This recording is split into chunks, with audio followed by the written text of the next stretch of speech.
Welcome to Solvetic, your channel to always learn technology easily. Below in the description, you will find useful links we used in this video.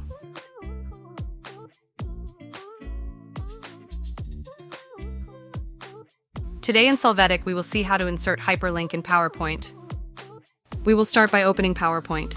There, select the text where the hyperlink will be added.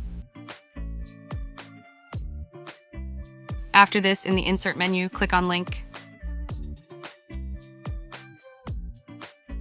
Now in the pop-up window, enter the web address in the address field. Click on OK. After this, by pressing Ctrl and clicking on the link, you will be able to open the hyperlinked site in PowerPoint.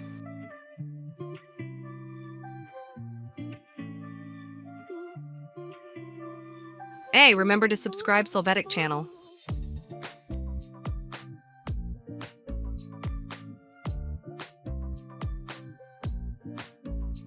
We hope it has been helpful for you. Here are links to watch more videos of your interest and subscribe to the Solvetic channel. Thank you.